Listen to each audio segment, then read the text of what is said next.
Okay, so welcome to the Wellness and Growth Agency, Amanda King. So glad to have you here for this episode. We are going to get into it today, and we're going to deal with some really deep, maybe tough to understand topics, but I know, Amanda, you're going to dissect them for me. So welcome. Thank you. Let me read a little bit about you. Now, Amanda is a naturopath. Am I pronouncing that correctly? Naturopath. Naturopath and nutritionist who combines natural medicine with the latest scientific research to help people achieve optimal health.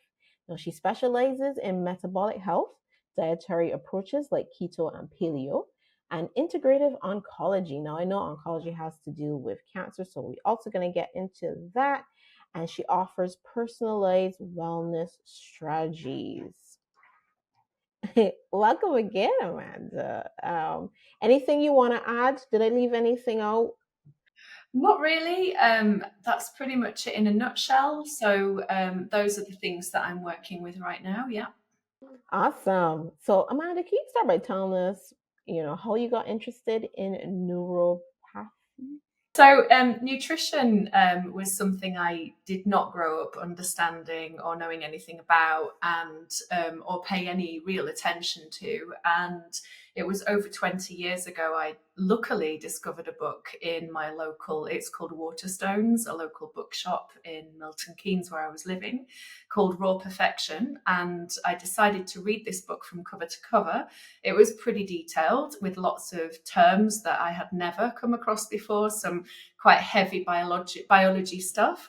And I dug my heels in and decided to read it from cover to cover, and it just changed my world.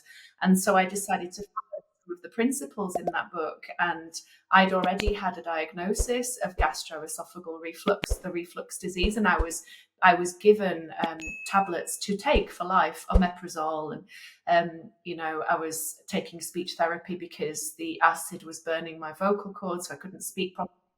It was Mm-hmm. quite serious. I'd had an endoscopy, and once I changed my diet, it went away and it's never come back. So it was an immediate result, and it just completely changed my outlook. Wow. So, okay, so explain what that was that you had. That. So basically, now I understand more about it, but at the time I thought it was an excess of stomach acid that would, at night time, it would burn my throat, and I would wake up in the morning sore and unable to speak very well. And it would be that kind of, lots of people take things like there's a product called Gaviscon or antacids to kind of neutralize the acid, but that is actually, now I know that's the wrong approach. But so it was a condition of my diet and my lifestyle, and I didn't need to have any drugs to suppress that. Anyway, that was what I found out at the time. So that really sparked my interest because I'd experienced firsthand the power of changing my diet, firsthand in my own life, and that really just started something big. Amazing. So are there any particular foods that you identified were like, that was the main cause? For me, anything spicy, Right. anything with, because my favorite is spaghetti minced beef with like the pasta sauce. I find that that too late at night was a big no-no for me. So any foods that triggered that for you? I mean, that we would know to stay clear of if we start getting any sort of issues, that is. Right. So, what actually I can tell you now is that it's yes, all of the foods triggered. If I had a pizza, which I would have eaten back then I would have had everything gave me reflux. It was pretty chronic. But actually, gastroesophageal reflux disease, GERD or GORD, is not a condition of excess acid. It's actually a problem of too little stomach acid. So it's called hypochlorhydria. So you have too little. And so if I can explain it to you, but basically you have your stomach, and then your the contents of your stomach when you've eaten something, anything, has to reach a certain pH of 2 in order for what's called the pyloric sphincter to open, to let the contents of the stomach enter the duodenum and go into the small intestine, where it then gets absorbed and mixed up with various things, bile salts and enzymes to digest it.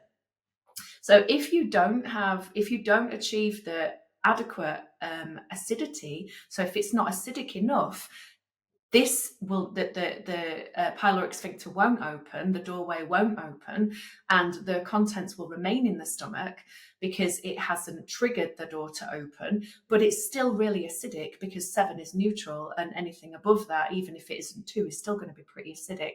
You go to bed, the contents are in your stomach, it's going to come back up again. It's going to start burning the esophagus and things like that. So actually, when people then go, oh, the acid, I'll take some Gaviscon or I'll take some alkaline chalk to neutralize the acid, they're making the problem even worse. So anything that does that. So yeah, there are lots of strategies, and of course you can work with a health professional to get that fixed. Right, right. I did not know that. And there's like stuff like I don't want to call any brands in particular, but like Tums and all these other things that we kind of take. And interesting enough, I don't know if you could speak to this, but we talk about that a lot when we're pregnant, having heartburn, and I've heard things you you have to I've heard things like if the baby has a lot of hair, I love stuff like that. Who is knows, why right? you is why you be getting heartburn. That kind of no that you say it out loud, it sounds ridiculous, doesn't it? But It's funny. yeah. And there's a lot out there like that, isn't there? But so you hear that, oh, baby might got a lot here because I having heartburn and that kind of stuff. So I mean, can you speak to that when it comes to pregnancy, and you get that kind of heartburn a lot more when you're pregnant? Right. So I haven't seen the research on hairy babies causing more heartburn, but obviously, when you've got a baby in your belly, there's going to be some upward pressure. So there's less room. You've got a baby in there, so everything's squashed in. We've both had children. We know what it's like. Getting into a comfortable position in any situation is difficult. So yeah, the organs get increasingly squashed, don't they? So you're much more prone to all sorts of issues in your organs, and probably some heartburn. That's true. That's true. I mean, yes, everything is squashed, especially as baby grows. So I do understand that. But yeah, that's definitely like a thing.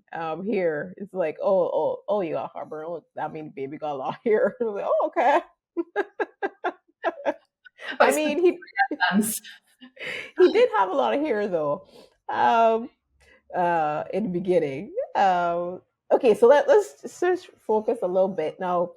You work with cancer patients, right? Using both natural remedies and traditional treatments. Now, can you explain how you blend these approaches to help your patients out? Yeah, so I do advertise, and I do make it clear that I work with integrative oncology, but I am still training with.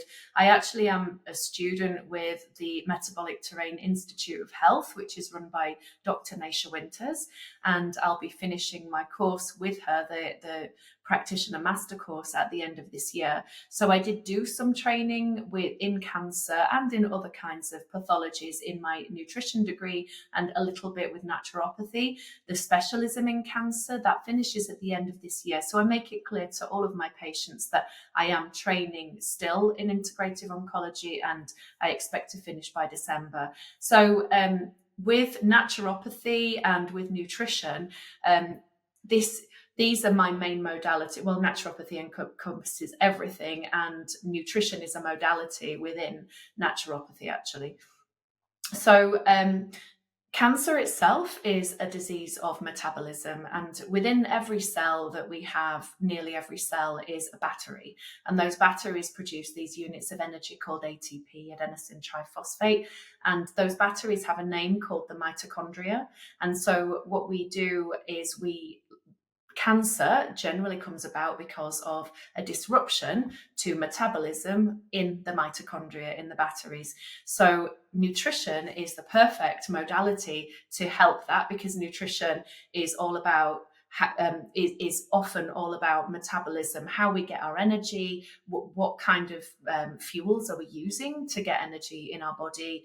Are we fueling with sugar, with donuts and white bread sandwiches, or are we having grass-fed beef and organic leafy greens and radish sprouts and good oils and fats? So there's a lot of different, there's different ways that we can fuel ourselves, and all of those different ways of fueling our bodies have consequences.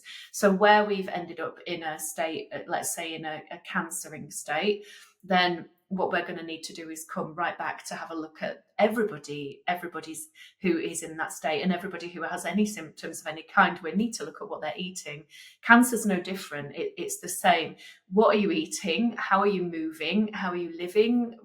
What are your circumstances?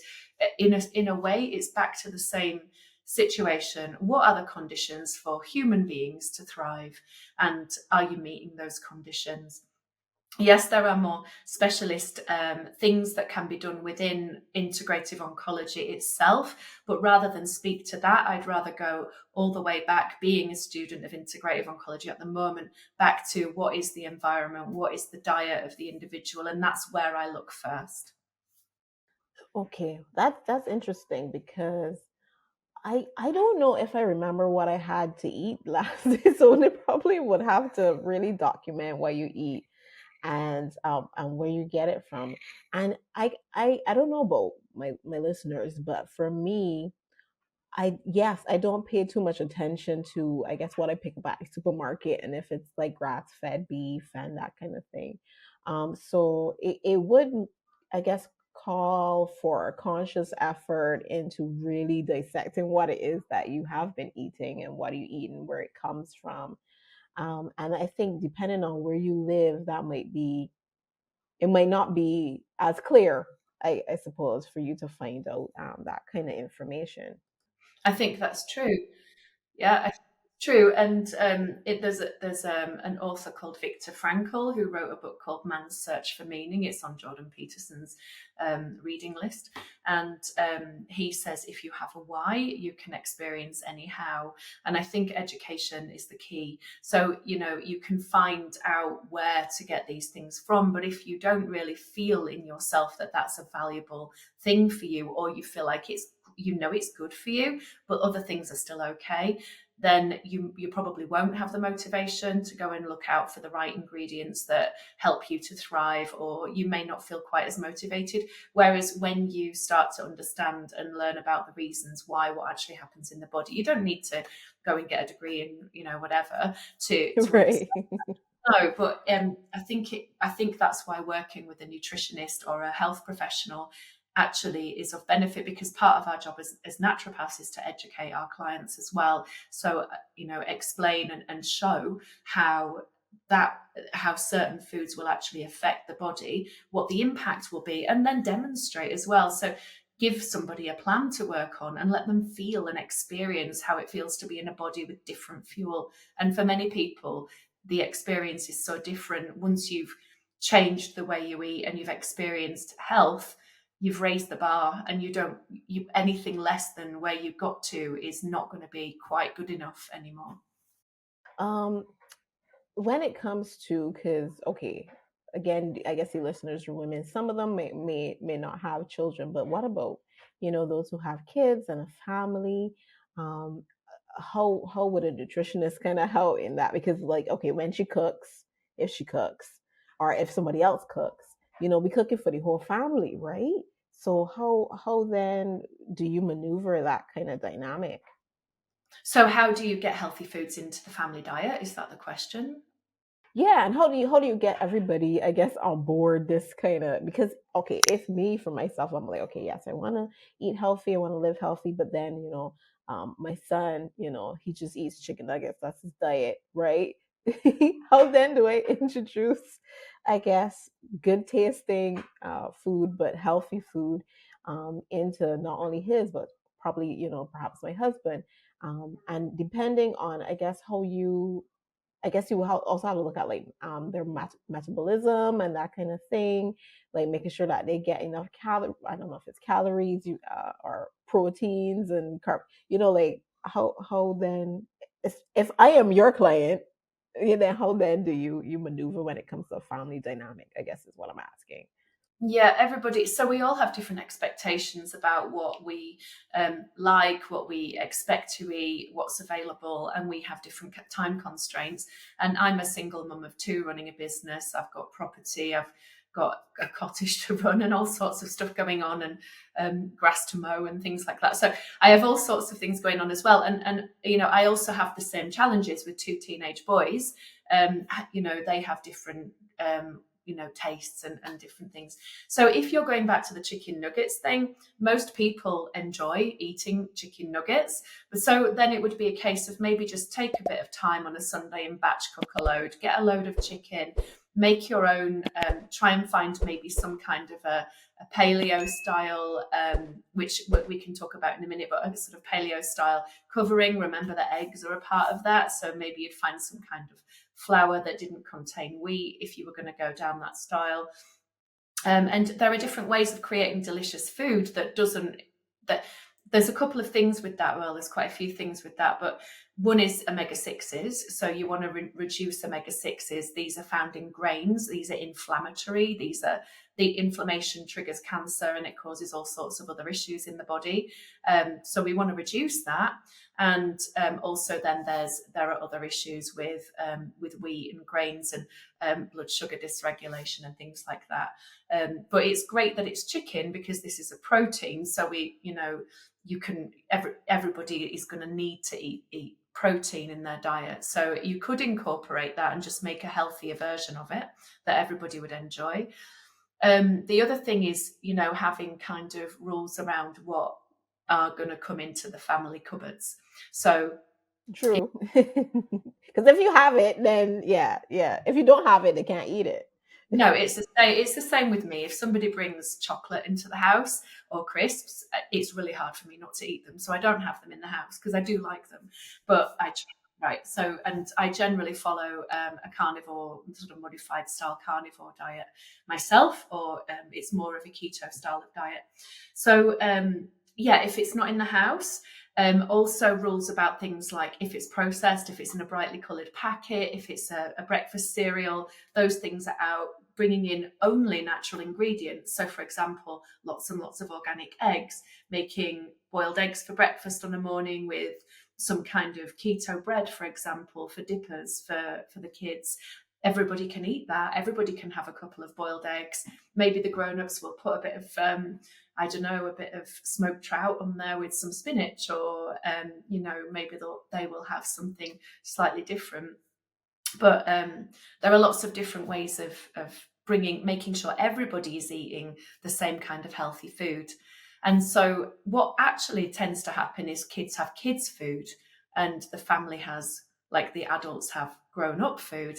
And maybe there is something actually more of an effort about that than making one food that everybody eats and the parents setting an example. So maybe it's in a way easier. Now, Amanda, you recommend diets like keto and paleo. Now, for our listeners who might not be familiar, like myself, I've heard about keto, but not paleo. Could you describe what these diets involve and why they may be beneficial? Yeah, sure. So, for a long time, I've been interested in traditional diets. So, these days, the buzzword is species specific diets, or species specific eating, us being the species that we're referring to. So, what's the natural diet for a human? And actually, so that this is interesting because I'll give you my opinion about that, but you'll see all sorts of people saying keto is natural for a human. There's loads of great reasons why. Paleo is natural for a human. Well, that's from Paleolithic era, like 10,000, 15,000 years ago. That makes sense, caveman diet. And there are lots of other things. Carnivore is natural for a human.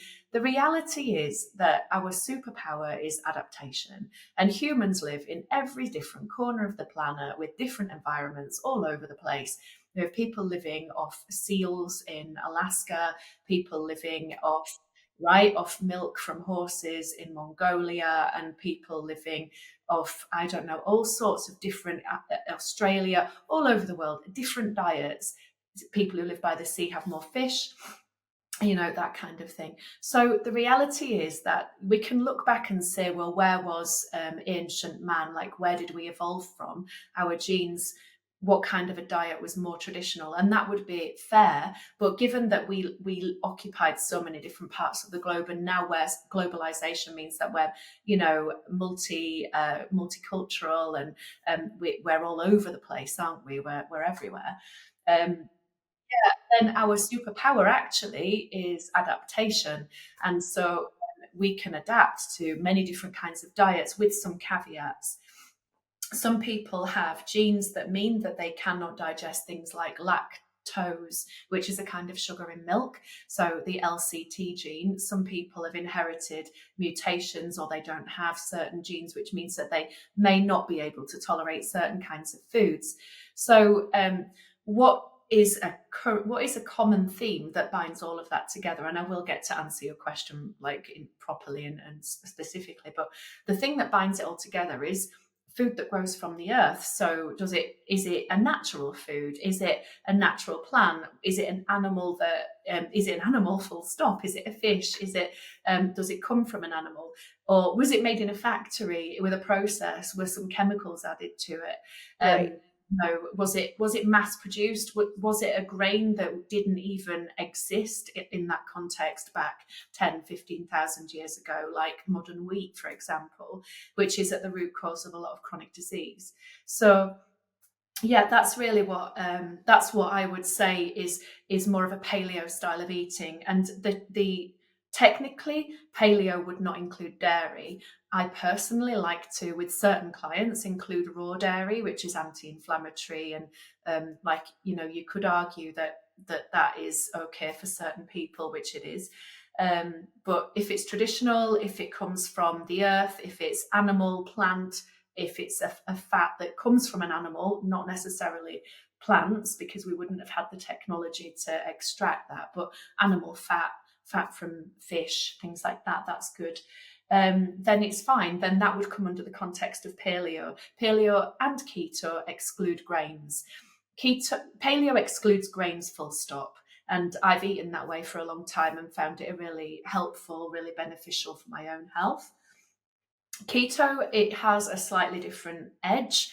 With keto stands for ketosis, or ketones. So ketosis is a state that the body gets into when it switches from burning sugar in the mitochondria that I told you about to burning fat in the mitochondria. It takes about 2 weeks for people to switch from sugar burners to being fat burners, during which time they might experience something called the keto flu, which is, you're a bit tired and maybe you'll crave sweet foods. You just kind of white knuckle ride that, or, get through it by eating more fat. And Right. once you get into ketosis, your Mm-hmm. appetite is reduced, you shed unwanted body fat, your brain generally starts to fire on more cylinders, as long as you're eating clean. So you can find you need to be eating a clean version, so proper food, whole foods, not junk keto foods, which there are quite a lot out there on the market, For processed keto. sure, for sure. Because I've heard people say like, "Well, I'm going to this fast food place. What can I have there that is keto friendly?" Right, And you would right, mainly hear the people say, "Oh, just lose the bread, right, get a chicken sandwich, lose the bread, and you'll right. be good." And that's the thing. So keto relies on fat for energy, but if you want to be healthy, you're not going to be wanting to load up on seed oils, which are, despite the war raging on about the debate raging on about them, oxidation has not been really taken into account, and seed oils tend to be oxidized. So basically, generally rancid, which is really bad for the body, and they generally tend to turn into trans fats really quickly, which can be really disruptive to your body, really inflammatory. You don't want to be having that. But that technically could come under ketogenic. So it is about what you're choosing to eat and how you're eating with keto as well. Okay, okay. Well, I have two follow-up questions. One, I made a post recently. I can't remember. It was like a doctor, and she was talking about, or maybe a nutritionist. She was talking about the different milks, like, oh, so not dairy milk, almond milk. Oh, not almond milk. Soy milk. Oh, not soy milk. And then what's the other one? But so like each one has like something's wrong with them. Oh, not milk. Drink water. Oh, not just water. Make sure to have something in there. Or not just a juice because juice has a lot of sugars. So it was like, what do you drink, right? So can you speak to, I guess, the dairy aspect that you said with paleo, I think it is, um, and what is the, I guess I won't say right dairy or right milk to have, but like is what comes to mind when I talk about, when they have all these different milk options with soy and almond and then cow's milk for sure. Like what comes to mind for you? There's a lot in this. So the Weston A. Price Foundation has information comparing raw milk versus pasteurized milk on their website, which I think is wapf.com. They really that they support traditional diets with a lot of great evidence and a lot of research to back that up. There are some good recipes on that website too. So if you're interested to look at that, then you can see the difference, actually the analysis between the two. They're just not the same product. So raw milk, raw dairy is alive. It's got enzymes in it. It's full of the fat. You should always choose whole milk, full fat. The fat contains fat soluble vitamins A, D, K, E. So you want to get those into your body. You don't want to be falling prey to the marketing for the low fat skimmed milk, cooked, pasteurized in case it's got something in it. It's the raw milk that's the anti-inflammatory milk, and actually cooked milk, pasteurized milk, has been shown to be much more inflammatory. So that's it. That's important if you're looking to have a healthy diet. And also, a lot of these nut milks and other kinds of milks have, to boost the fat content, sometimes they add vegetable oils to them. So obviously vegetable oils are pro-inflammatory. You don't want to have those in your diet as well, because you've then got a detoxification problem and inflammation again. So and also some of them, I mean, they do contain other things as well. Some of the, like almond milk, I think contains an amount of arsenic. I'm just going off the top of my head. And there are issues with soy as well, with the GMO aspect. Sometimes soy can be beneficial, it depends, but only from an estrogen blocking point of view. And generally speaking, if you're going to have soy products, and I wouldn't recommend having them a lot anyway, but if you're going to have them, they should always be organic. They should always be GMO free, in as much as soy can never be GMO free. Okay, okay. Well, yeah, that was helpful. Thank you for that. What about those who have the lactose intolerance? What would be a good, I guess, milk for them to drink? Yeah, exactly. And so it's going to be difficult to be able to drink dairy milk, because Right. that's going to cause problems. So maybe not having it at all.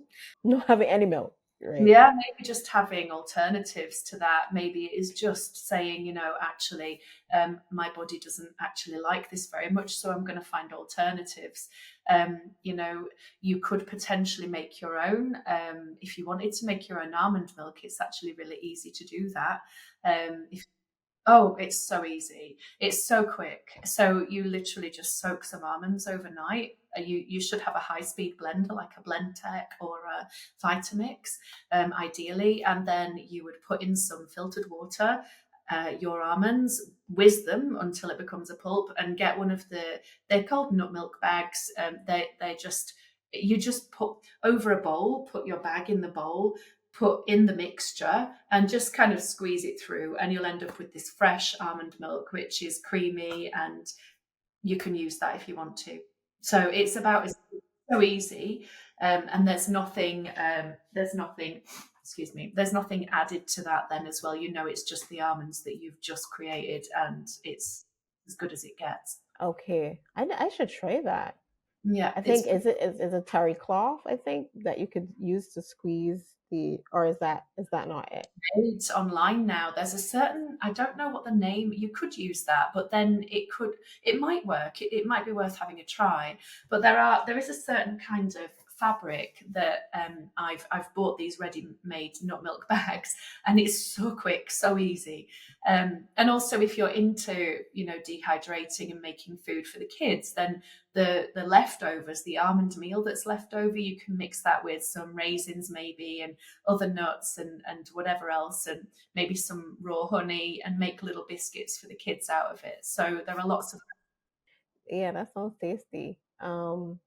The other question that I had was re keto. No, it has been around for a long time, and have been hearing about it for years. And I even joined a few Facebook groups because I wanted to try it one time. And it was mainly motivation was, just trying to lose weight, really. And a lot of people do it for that. But I have heard, and I don't know, you have to tell me if this is a fallacy or not, but I've heard that you shouldn't do it for too long. Um, I don't know, because people lose crazy amount of weight, and and they lose it quickly, so they start to look a little, I guess, maybe frail. I don't know if they're not doing it right or whatever, but then like people are saying, "Oh, you should stop now because this has gone too far," kind of thing. And so there's like this kind of negative, like you do keto for a little bit, and then after a couple of months, then you just try to keep doing like a healthy diet, but like come off because it's so extreme, and it's this extreme measures. So, what are your thoughts on that? Yeah, okay. So it's worth understanding what keto weight loss is all about. And then there is, as far as to the best of my knowledge, there's no reason why a person can't continue on keto indefinitely. There are maybe certain individuals for whom it may not work quite as well. Maybe there would be adaptations. Maybe they would be better off in mild keto. But as far as I'm aware, it's fine to continue.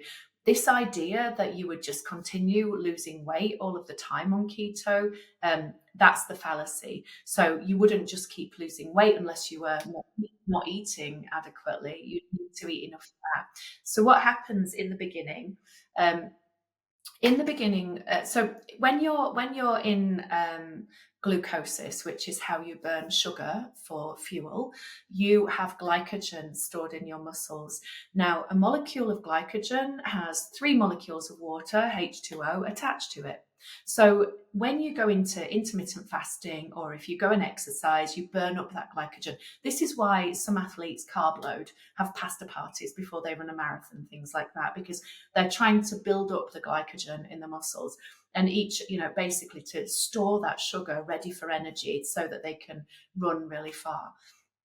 So if we're eating any carbohydrates, which is essentially sugar, it's just the more sugar molecules attached to each other, then we are going to have glycogen stored in the muscles.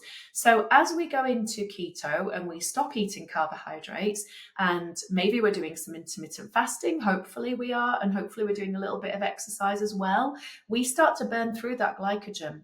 So once that glycogen's gone, those 3 molecules of water, they've got to be excreted. So off they go. This is water weight loss. So 4 times the weight is being lost of, if you like, I don't know what the molecular weight of each individual part of glycogen is, but basically you're losing 3 molecules of water for every glycogen molecule that you burn. So you can see Hmm. how when I've tested that myself, it actually worked out. I did lose a kind of proportionate amount of weight compared to what I'd been eating when I worked it out back in January when I went on to keto from eating carbohydrates. So Yes, so basically that happens. You should have burned through all of your glycogen easily within the first 2 weeks. So the weight loss that you experience to begin with is mostly water weight loss. Okay, okay, After that, so if you then go, oh look, I've lost all this weight, and go back to eating carbohydrates, you're going to start putting glycogen back in your muscles, and each of those glycogens is going to put on an extra 3 molecules of water, and you're going to put all the weight back on. So you didn't really lose any fat. What you did is you okay. Lose water. water. I mean, Okay, so okay, okay, what should happen is that one mistake that people make with keto is they don't eat enough fat. So their appetite goes down. They know they're hungry, but they don't really have the appetite for it. So you have to be quite disciplined to remember to add a tablespoon of olive oil to your food, or add extra butter onto your food, eat the fat, make sure that you meet your need for fat in the day. You get used to it pretty quickly.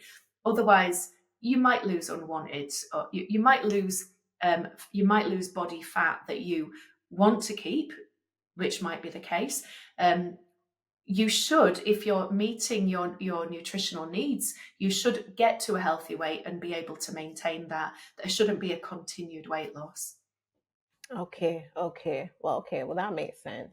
You mentioned intermittent fasting in there, which is another big one. And I've seen mainly men do this, and men who are building body mass, so they're muscle, they're bodybuilders and that kind of thing. And I've seen a few celebrities as well talk about this intermittent fasting.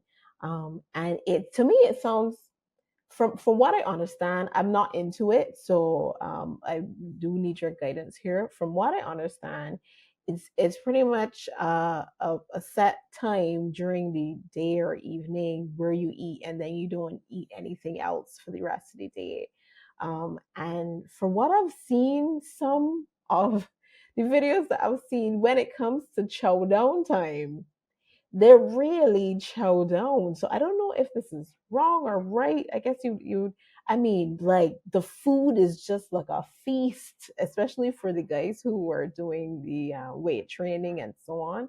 Like it's just a lot of food when it comes to the time for eating. So I mean, if you could shed some light on that too, that would be great. And then I guess it when it comes to women as well, or more specifically, because I don't know if that's what they need to do because they're trying to build muscle, and they're doing the intermittent fasting.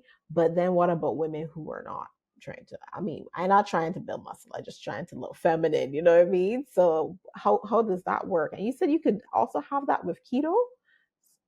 Yeah, you can include that with keto as well. So first of all, I do want to say muscles can look really feminine as well. So to all of our CrossFit sisters, you look great. But Yes. yeah, so with intermittent fasting, then there is so the reason why you would go and do intermittent fasting is to try to get beyond about 13 hours of fasting so that you can get into something called autophagy. And the two scientists who discovered autophagy a few years back won a Nobel Prize for this. And this is a process that happens in the body. It means self-eating. And that's where the body, the cells that do the job in the body, they get kicked into action at around about that time. So if you don't have periods of time where you don't fast, and you don't experience that, your body isn't probably always going to be in a state which is called mTOR, small m, capital TOR, which is where you're in a fed state. The majority of people in the Western world tend to remain in this fed state. And so you can imagine how that could affect a body. You might end up with a toxic buildup, which does happen. We don't end up clearing away waste properly. We don't repair cells that get damaged. Cancer can happen if we don't have good cell repair. So it's a strategy for maintenance in the body, which we do need. So intermittent fasting might be the number one thing that you could do to benefit your health, actually. And so what it does is it gets the body, the cells, for the best cellular fitness, you want to get your cells into something called the zone of hormesis. And to get this kind of hormetic effect, they need to have a bit of stress. Exercise will do it. Intermittent fasting will do it. Certain foods like chilies or ginger, they will do it as well. Cold plunges will do it. Wim Hof is onto something. So Interesting. Yeah, so we want to have a little bit of stress. I don't mean the chronic stress, I mean a bit of acute stress on a daily basis, so that we can get into autophagy. So, with your guys who are eating all this food, they've got a short window, whatever that is, to get a massive amount of food in so that all the work they've been doing can produce muscles. And intermittent fasting can work well with hypertrophy, with building muscle, but very, very strict, like OMAD, 1 meal a day, things like that. It's really difficult to get really the consistent muscle growth with that, with the amount that you need to eat. Better to have a larger eating window, maybe 8 hours, an eating window, just to make sure that you get the amount of protein that you need to build muscle. Right, because again, it's ginormous. I would have to look for. I think Terry Crews was one who I saw doing this intermittent fasting, and I believe he showed like how much food he would eat, when it was time, and I was like, whoa, I could not. But I suppose if you fasting all day, you hungry eat. No, it's funny though, when you're on keto, sometimes you're not. And when your body is used to it, it depends how much activity you're doing. You can certainly be ready for a meal, but I've reached the end of an 18-hour fast, and, I'm ready to eat, but I wouldn't say I was starving. I was just, yeah. Interesting. Interesting. Well, yeah, that I guess that is definitely helpful. Um, and I like what you said. Well, if you pair the intermittent fasting with exercise, that both of them would work really well. What about people who well, I don't know if it happens, but okay, when you don't eat, right? And you're hungry, especially those who know starting or who want to try this thing. And I don't know about you, but but if I am convinced of myself that I'm doing a fast, 2 hours into the fast, my stomach is like, "What are you doing? No." And you start talking about food, and you start thinking about, oh, what I'm gonna eat later. Like, it's I know it's a mental thing, but like it definitely happens if you say that, okay, yes, I'm fasting, I'm not gonna eat. And all of a sudden you super hungry, more than usual. Everybody food smell really good. And then you might start to feel a little like woozy or maybe get a little headache or something. Like, what can you do to kind of prevent, I guess, something like that? So that's the thing, is that if you are fasting and you're eating carbohydrates, then you're going to experience a bit of hypoglycemic. It's called the blood sugar roller coaster. So there are ways of like, if you fast for if you go into a fast and you ate a massive pile of pasta the night before, you're probably going to wake up with a bit of hypo and probably be quite hungry. Hypoglycemia generally is low blood sugar, and it makes you hungry. But if you're on a keto diet, or if you've eaten a lot more fat and you're in a more of a fat burning, you just don't get those kinds of crashes. So because there's if you're staying with it, unless you eat a massive loads and loads of protein, that could happen.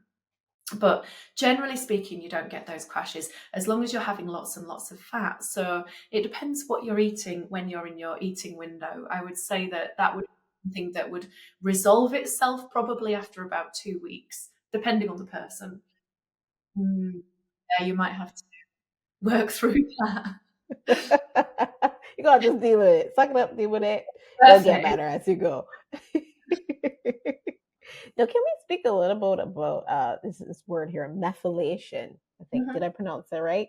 Yeah, It you did. sounds complex. Mhm. In simpler terms, what is it, and Mhm. why is it important to our health? That's a great question, and I'm going to try really hard to make this as simple as possible. So, isolation, that's it, it sounds like a big word. It's just a word. It's just a word to describe a process. And methylation is something that's happening in all of your cells all of the time. It has multiple functions. Without being able to methylate at all, you wouldn't be alive. And if it's basically, methylation is how your body takes nutrients from your food and turns it into little molecules that then get given to your genes, enzymes, other things that are happening in the body to make them work or not work. So Okay. if an example of that might be with vitamin B12. So we know that vitamin B12 comes from animal protein. Vegans tend to be deficient in it. And B12 is essential for methylation. Methylation is we have unmethylated B12 and methylated B12. So the difference between the two, I'm wondering how far to go with this. Is the difference between the two is something called a methyl group. So if you go all the way back to chemistry, you remember the periodic table, which had like different, it had O for oxygen, H for hydrogen. So what we have, and C for carbon. So it's literally just a C, a carbon, with three little hydrogens branched off it. So we call it CH3. That's it. That's a methyl group. And you make them out of the food you eat. So you make them out of the green leafy greens that you eat. You make it out of the oily fish that you eat. You make it out of the animal protein, really, really important, that you eat.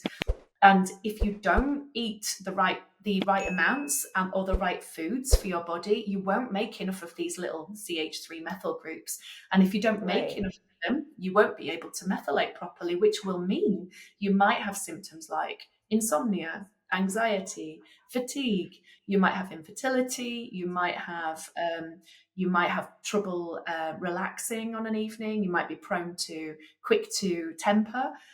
You might have problems detoxifying, all sorts of stuff. So it's really important. It's really important that we go all the way back to make sure that in order to methylate properly, you have the right ingredients to make those little methyl groups. I hope I didn't lose you there, but that's just Think I got it. So I'm actually quite visual, right? So in my head, I'm imagining low work men like grabbing what they need from, the food that comes in, and then they're taking the little carts and then they're feeding the cells that we right? Right? Feeding these cells what they need. But so then some things that were going all is gone. Let me take it one step further. So, this little methyl group that I've told you about, which you make from all of these foods that you're eating, and maybe you could say these little men come and get the nutrients and create this little methyl group. There's another, like the big guy, that's called Sam E. That's his name. And so Sam E comes in, and it is made of this methyl group, and it goes around. It's like a delivery truck, and it goes around giving this methyl group to loads of other factories or other processes in the body, Right. and it switches them on or off. So this is actually the science of epigenetics. So it's epigenetics is the science of how your genes switch on or off. They express themselves or they don't. They're silenced, depending on whether they have this methyl group attached to them or not. So if, for example, you're just about to go to the gym and throw a load of weights around because you do CrossFit, then you're going to want some methyl groups there to tell your body to switch the adrenaline gene on. We want some adrenaline now. Or you're going to go to bed right now, so the methyl groups would come in and switch it off because no, we're not throwing weights around at bedtime. We're going to sleep. So that, and we want to produce other kinds of hormones. So those methyl groups would be carried around the body, helping your genes to switch on or off, because we know now that it's not just about whether you have the gene or not, it's what the gene does. And what the gene does depends on what you eat and how you move. That's your environment. So that's biohacking. You're in control of what happens in your body to some extent. That's amazing. I think that went really deep, and well, it really caused you to think about exactly, yeah, what you eat and how it functions and how it helps your body. So I'm thinking like, hey, like if I need energy for the day, or I need more energy when I wake up in the morning, then my diet needs to consist of this, and Exactly. that's what gives me the boost that I need to just like start the day. Exactly. And we're going back to this. know why, you'll do the how. Because now, when you understand how your mitochondria make energy, you know that if you decide to eat a vegan diet and you don't supplement B12 or work with a health professional to recover the lost nutrients, you're not going to be able to methylate properly, and you're probably going to get some fatigue somewhere down the line. Exactly. I think even if you get your cup of coffee and you're like, I'm set, like by I don't know, mid-morning, yeah, that little extra boost from the coffee just goes, and then you could get like a crash. Oh, it's going to be worse than that if you're B12 deficient. But yeah, exactly. You do need the nutrients to be able to, you need it from your food to be able to make any of those units of energy. Yeah, yeah. Yes, and I even experienced a situation where all I had was coffee for the morning, and um, I bent over. I went to the supermarket. I bent over to grab something, and then I got back up, and I was so dizzy, and I felt like my heart racing, and I felt hot, and I was like, "Oh, this is bad. I need to get something to eat because I didn't eat anything." So it was and you know, when you're younger, I think I used to just eat whatever, and I wouldn't feel the effects of it, right? But now that I'm getting older, I have to pay more attention now to what I eat and when I eat, and that kind of stuff, because it's important, and it affects your function. Yeah, it's really important. What are some of the challenges that you face, right, in practicing naturopathy? Pronounce it for me again. Naturopathy. Naturopathy. I'll get it. I'll get it before we finish. You know what? Actually, it's amazing because you're giving, in a way, the answer to the question. One of the challenges is actually that naturopathy is not well known as a Right. discipline, even though it's the oldest form of medicine. It's actually, we've been conditioned into the medical paradigm or perspective, and we see that as medicine, which it is. It's a kind of medicine, but naturopathy is the traditional style of medicine, and there are many modalities in naturopathy. So one of the challenges actually is just getting to the point where people actually know what naturopathy is, and it's the practice of natural medicine and the traditional healing arts. So it's not coming from a medicalized pharmaceutical based paradigm. It's working with nature. So nature has the answers. It's working with nature. It's working. Some people will work with herbs. We work with exercise, lifestyle, diet. Environmental medicine is also a part of that. Even spirituality. Nice. So marketing that could be pretty tricky then. So what methods do you use really to reach new clients, and definitely to keep them coming back? Because yeah, it to me, you would already have to know about it. Right. Exactly. Yeah. Yeah. And some people do. And so I think that we're on the edge of a revolution in medicine generally. I see it every single day. And I think we are standing at the edge of the metabolic revolution, actually, metabolic health revolution. I think that the future is absolutely down the line of metabolic health. And more people are starting to understand the importance of looking after their health through diet and lifestyle, and actually that this is not woo woo or quackery, despite the attempts of any pharmaceutical of the pharmaceutical industry to discredit doctors and people who have done a lot of great work in this field. Actually, the reality is that these traditional methods work. What you eat is really important, and is, can be, well, I think the quote was, I think it was Anne Wigmore, that it can be the slowest form of poison, or the best remedy. I can't remember the specific quote, but basically it's along those lines. So in terms of how I market myself, I have a large following on social media, on LinkedIn, Facebook, a little bit on Instagram. I write articles, so I also kind of part-time. I'm a writer, so I write articles for Now, for magazines and blogs. I write my own blogs. So so I also write articles, and some of the content that I put out on social media involves things I've just found out about. Sometimes that day, if I've found out a new fact or something that contradicts something, even if I've said it in the past, I love truth. So I'll just put information out. I'll try to reference wherever I can.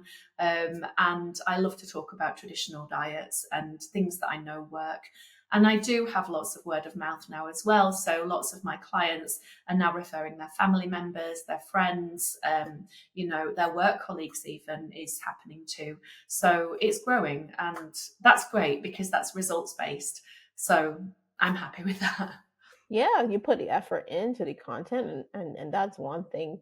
I would like the health and wellness practitioners to understand, like, you got to put the content out there, because especially if you specialize in something as unique as this, people might not understand. So once you put the content out there, just breaking down things and how your services can help us achieve a better life, like, that's gold. And then so the people who are looking for that kind of help are easier, they can find you easier, especially through social media.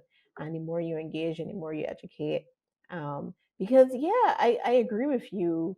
it, I, I don't want to be taking pills and medication for the rest of my life, right? I want to live the longest life possible, naturally possible, because of course you don't know what can happen, but naturally possible, right?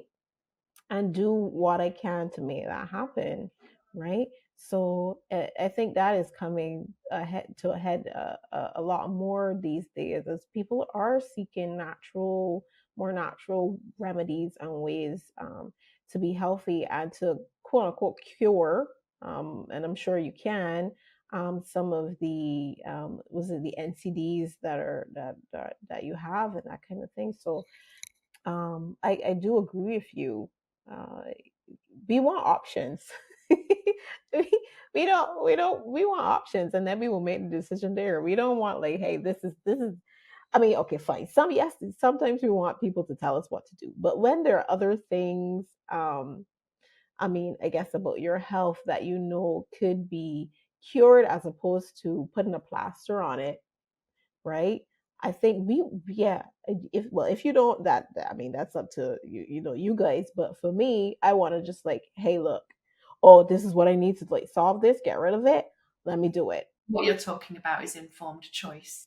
And if we have body sovereignty, which we should have, we should be the keepers of everything, at least from our skin in. And if we have agency, agency can only really be exercised by having the information that's necessary to exercise it.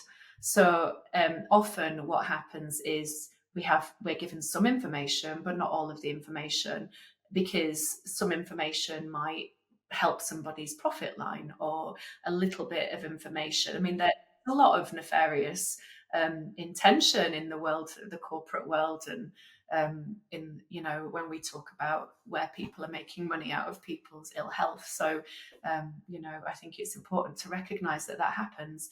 And so then how do you do that? Well, the reality is you don't devolve responsibility to one source. You take responsibility for yourself, find somebody you trust to work with, which might be the best thing you can do. Or if you've got time, start to research, or find someone you trust and then check out what they tell you. Is it true? Is there research to back that up? Do you have a reference for this? It's important when it comes to your health and the health of your family. That's really, I can't see any other way with that. I think that's great, Amanda, and I think that's great last words too. So we could wrap up our session. But you say you're available on LinkedIn, Instagram, and Facebook. I am, yeah. And so, yeah, I do. I put content out regularly. I also have a website, which is amandakingnd.com. And also, I can actually, the college that I trained with CNM, you can see the details there. They actually do, at the moment, through me, offer a discount to anyone who's interested in pursuing a career in naturopathy or nutrition. So if it is of interest to your listeners, I did want to just make the point that it is possible to get in touch, and I would be able to offer a code that would get them a discount off of their fee. So I thought that might be worth just throwing in at the end there. Oh no, I think that's great because a lot of people, women too, are coming out. They're working for themselves. They want to get into health, and being a health coach and that kind of thing. So getting educated in this particular field can help you as a health coach, if that's what you want to pursue. If you want to get into fitness, if you want to be a fitness coach, I believe learning and being educated in this could help immensely, immensely. All encompassing, it supports Yeah. everything.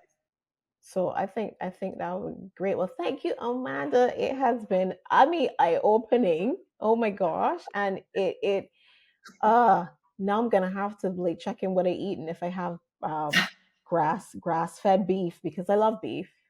Yeah. I love beef. I love lamb. I don't know if lamb is a no-no, but I It's do pretty love much beef. all bed, hopefully. So I love those beets, and I like to eat different types of food. So I definitely would like to try different things. The almond cookies sound delicious as well, so I'm gonna try to add that to my list. Gonna have to get the cloth to do the to because I drink. I'm actually lactose intolerant, so I drink almond milk. So when you said that, I was like, oh, okay, maybe I need to make my own now, as It's so, opposed to it's so as easy. opposed to as opposed to buying Mm. the brand products because you don't know what's in there, and I know that's a huge thing, and is a little scary a little bit because I mean I have a child and I want to make sure that I don't feed him anything wrong. I mean myself as well, but then I'm also like I don't want to give him anything that's bad for him, right? So yeah, it really causes you to take stock of like what you're putting in your body. So I do think this conversation was very very helpful, and I hope that our listeners do get something from it, and that they could make changes, even if it's like mini steps, but they could start to make informative changes to what they eat, and what they put in their body. And then, of course, they could follow you on your different platforms, Yeah, so that absolutely. they could stay abreast of anything new and what's happening, and Well, anything educational when it comes to foods, and eating healthy. And then, of course, if they want to work with you, they could do that as well. So thanks again, Amanda. It is pleasure. It has. It's been lovely. Thanks so much for your time. thank you too. Thank you for joining us on another Wellness and Growth Journeys podcast. Now, if you're inspired to elevate your health and wellness business, the Wellness Growth Agency is here to guide you. We specialize in tailored digital marketing strategies to enhance your client engagement, grow your practice, and improve overall satisfaction. Let's unlock the potential of your business together. Visit us at wellnessgrowthagency.com to learn more. And don't forget to subscribe to our podcast for more insightful episodes. Until next time, keep thriving and remember, wellness is a journey. Growth is the destination.